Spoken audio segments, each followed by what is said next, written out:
ओडिशा के बालासोर में हुए ट्रेन हादसे में मरने वालों का आंकड़ा लगातार बढ़ता जा रहा है। इस दर्दनाक ट्रेन हादसे के बाद देश ही नहीं पूरा विश्व शोक प्रकट कर रहा है। वहीं इस दुख की घड़ी में देश के प्रधानमंत्री नरेंद्र मोदी ने भी रेल दुर्घटना स्थल का निरीक्षण किया और राहत कार्यों का जायजा लिया। इसके बाद पीएम मोदी ने अस्पताल में जाकर घायलों से मुलाकात भी की। इस मौके पर पीएम मोदी ने घायलों का इलाज कर रहे डॉक्टरों से भी रिपोर्ट की पूरी जानकारी ली। इस मौके पर पीएम मोदी ने कहा कि ये एक दर्दनाक घटना है। सरकार घायलों के इलाज के लिए कोई कसर नहीं छोड़ेगी। इस मामले की हर एंगल से जांच करने के आदेश भी दिए जा चुके हैं। जो भी दोषी पाया जाएगा उसे कड़ी से कड़ी सजा दी जाएगी।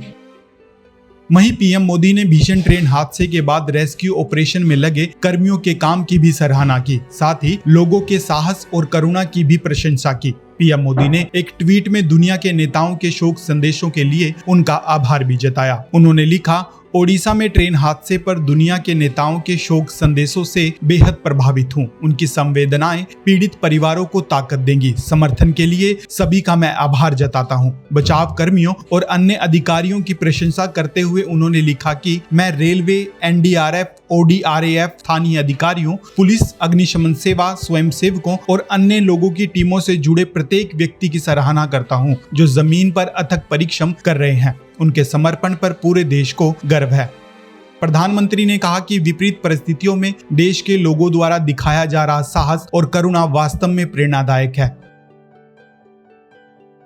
पीएम मोदी ने कहा कि ओडिशा में ट्रेन हादसे के बाद बचाव कार्यों में मदद के लिए स्थानीय लोग भी आगे आए हैं। रक्तदान करने के लिए लंबी कतारें लगी हुई हैं। आमजन का पीड़ितों के प्रति मदद का ये प्रयास कभी भुलाया नहीं जा सकता। बता दें कि ओडिशा के बालासोर के बहनागा बाजार में हुए रेल हादसे में जान गंवाने वालों की संख्या 300 के करीब पहुंच चुकी है। इनमें से 1175 घायलों को अस्पताल में भर्ती कराया गया, जिनमें से 793 घायलों को छुट्टी दी जा चुकी है। एक भयंकर हादसा हुआ। असह्य वेदना मैं अनुभव कर रहा हूं और अनेक राज्यों के नागरिक इस यात्रा में कुछ न कुछ उन्होंने गंवाया है। जिन लोगों ने अपना जीवन खोया है, ये बहुत बड़ा दर्दनाक और वेदना से भी परे मन को विचलित करने वाला।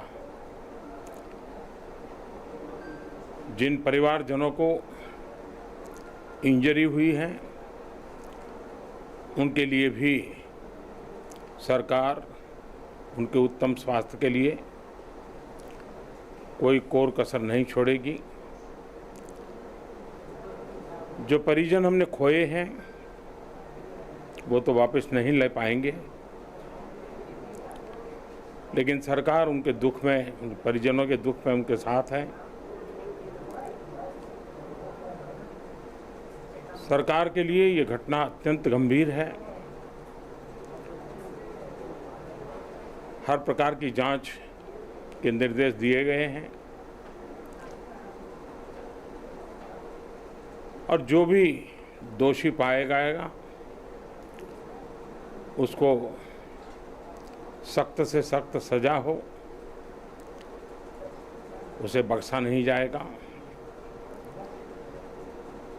मैं उड़ीसा सरकार का भी, यहाँ के प्रशासन के सभी अधिकारियों का, जिन्होंने जिस तरह से इस परिस्थिति में अपने पास जो भी संसाधन थे लोगों की मदद करने का प्रयास किया, मैं यहाँ के नागरिकों का भी हृदय से अभिनंदन करता हूँ, क्योंकि उन्होंने इस संकट की घड़ी में, चाहे ब्लड डोनेशन का काम हो, चाहे रेस्क्यू ऑपरेशन में मदद की बात हो, जो भी उनसे बन पड़ता था करने का प्रयास किया है।